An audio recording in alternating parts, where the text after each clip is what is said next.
আমি যদি একজন মুসলমান হয়ে থাকি, আমার ভিতরে যদি ঈমান ন্যূনতম যদি থাকে, তাহলে আমাদের প্রত্যেকের জায়গা থেকে প্রত্যেকের আওয়াজ তুলতে হবে। এই দেশের ভিতরে ইসকন নামের যে সংগঠন আছে, এই ইসকন নামের সংগঠনকে কি করতে হবে? সিদ্ধ করতে হবে। এটা প্রত্যেকে আমাদের প্রত্যেকের জায়গা থেকে এটা আওয়াজ তুলতে হবে যে ইসকনের সংগঠনের প্রত্যেকটা লোক আমাদের মুসলমানের ভাই বোনদেরকে যেভাবে নির্যাতন করতেছে।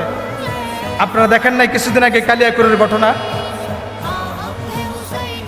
11 বছরের মেয়েকে 3 দিন ইসকনের 3 দিন সে দর্শন করছে এই মেয়েটাকে। এরকম টঙ্গী গাজীপুরে এক বড় আলেমকে তাকে এমনভাবে তার উপর অত্যাচার করা হয়েছে। দেখেন 92% মুসলমানের দেশের ভিতরে আজকে মুসলমানদের নিরাপত্তা নেই। 92% মুসলমানের রাষ্ট্রের ভিতরে আজকে মুসলমানদের নিরাপত্তা নেই। দেশের ভিতরে বিচার কোনো কিছুই নেই। দেশের এমন এক অবস্থা চলতেছে, গার্জিয়ান বলতে কিছুই নেই।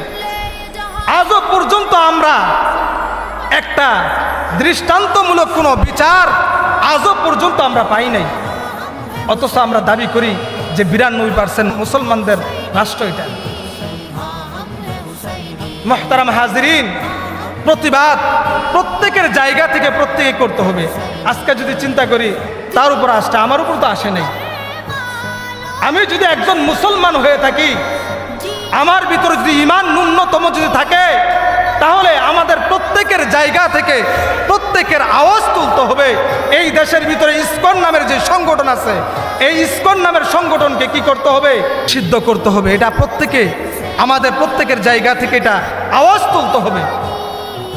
না হয় আজকে আমাদের দিনই এক ভাইয়ের উপর আক্রমণ হয়েছে, আগামীকাল আমার উপর হতে পারে। একজন মুসলমান আরেকজন মুসলমানের ভাই, আল মুসলিম আখুল মুসলিম, মুসলমান মুসলমানের ভাই। মুসলমানরা এদিক দিয়া নির্যাতন হইতেছে, আমার ভিতরে ন্যূনতম পরিমাণে কোনো আঘাত কষ্ট লাগতেছে না।